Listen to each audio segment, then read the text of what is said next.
It is my pleasure to introduce our graduate student speaker, Chris Chien.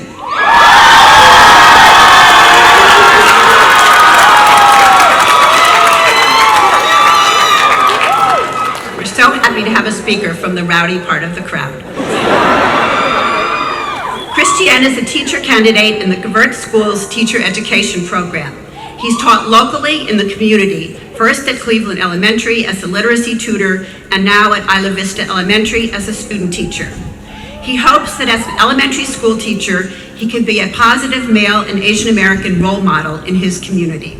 Prior to pursuing a career in education, Chien graduated with honors from UC Santa Barbara in 2017 with a degree in geography and worked as a photographer for 4 years.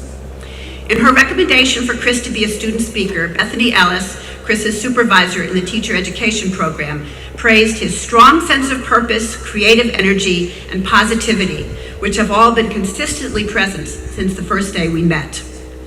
She goes on, a strength that became evident to me quickly with Chris is the authentic way he listens to others.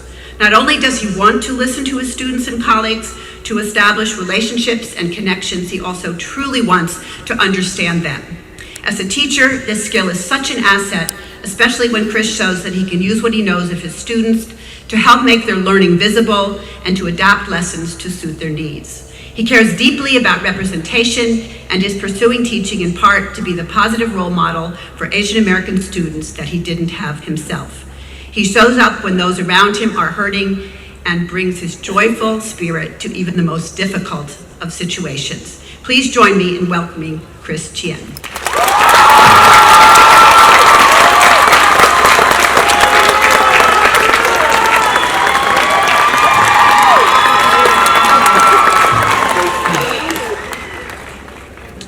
I didn't realize the introduction would say so many nice things about me. I know I'm supposed to be speaking to all of you, but I'd like to take a moment to speak to Bethany. Thank you for being earnest about me, and thank you for making this moment in my life possible. And now I'll speak to all of you. Santa Barbara! Congratulations. My name is Chris Chien, and as you've heard, I am a teacher, which means I have to take attendance. So real quick, if you're getting your master's degree today, will you please make some noise? That's what's up. If you're getting a PhD today, will you please make some noise? And for everyone here that made these journeys possible, will you please make some noise?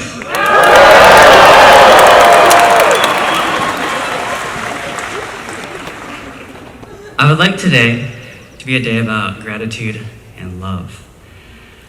So let me begin my speech by telling you how it ends.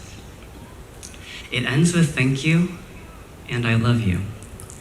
So if you're so inclined, when we reach the end of the speech, you can say that with me. I'll just point my finger to the sky, and together we can say, thank you, and I love you. How does that sound?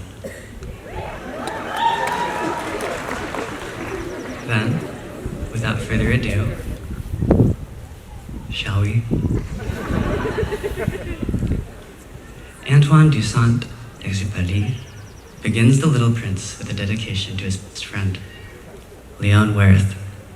He qualifies his dedication with humor and admiration before making one slight adjustment. If all these reasons are not enough, he writes, I will dedicate the book to the child from whom this grown-up grew. All grown-ups are once children, although few of them remember it.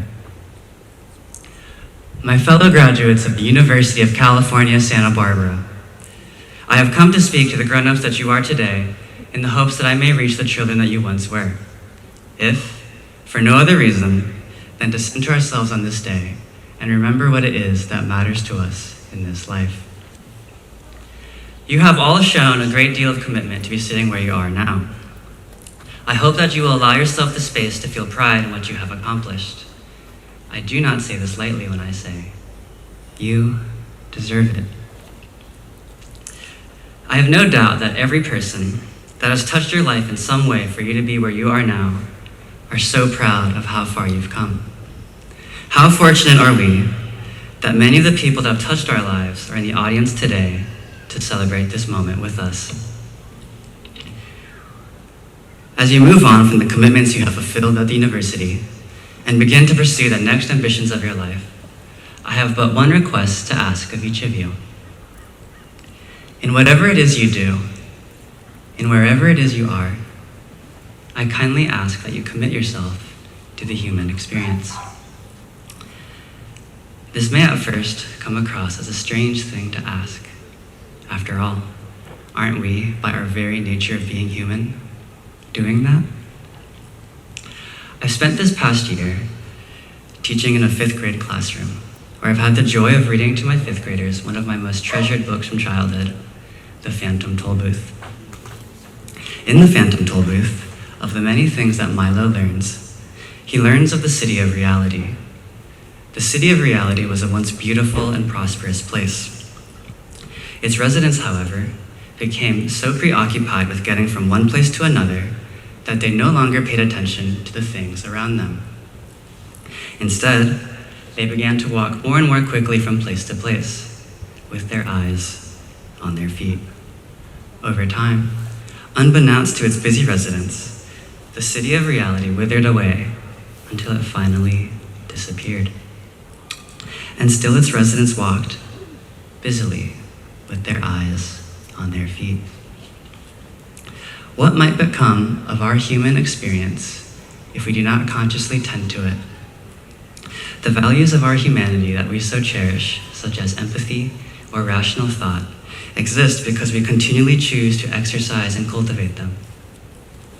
If we are not careful, the way in which we live our lives may atrophy the values we hold as essential, without us ever knowing that it did.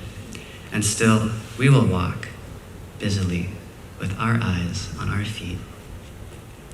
The way in which we live our lives, however, is only half the story. An individual must also be considered through the environment they exist in. How has our environment shaped our way of life?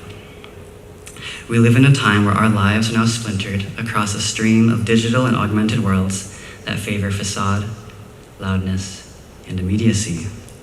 Our ability to be present has become increasingly punctuated by a heightened sense of urgency and demand disproportionate to the stimuli that beckoned it. For many of us, it has become a reflexive instinct to disengage ourselves from the present.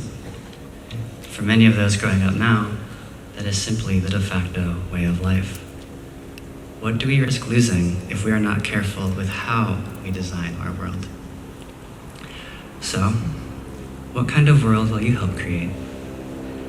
Many of you are here today because you believe in education as a worthwhile endeavor, as a liberating force for good. The challenge of our generation is whether or not we can continue to cultivate our humanity as we navigate an increasingly changing world. This is the landscape I see before us. I hope that you can take the powers and privileges bestowed upon you from your education and use them to preserve what you hold to be true in the human experience. Above all, I hope that you will see all that you do from the perspective of a child. For they see with a clarity that we often lose over time. I hope that you will see the world from their perspective, for how we live our lives sets the norms for how our children will live theirs. Remember that the things you see that are not as they have to be. We do not need to walk through this life busily with our eyes on our feet. That is why I kindly ask you to commit yourself to the human experience. I would like to invite you now to a more literal landscape, the one that we are in right now. When the sun begins to set tonight, if it comes out at all, I hope you take a moment to look at the mountains. A coral glow will emanate from within them, and its shadows will steep into its crevices like ink on canvas. It is one of my most favorite things about living here, and I feel fortunate to have spent so many of my evenings bringing closure to my day with the mountains. I hope that you'll use this moment to once more take pride in the grandeur of your accomplishment, and to feel empowerment in what you will accomplish going forward. As the day begins to end, so too does this chapter in our lives. May it end gently and warmly for a new tomorrow. To the University of California, Santa Barbara. Thank you, and I love you.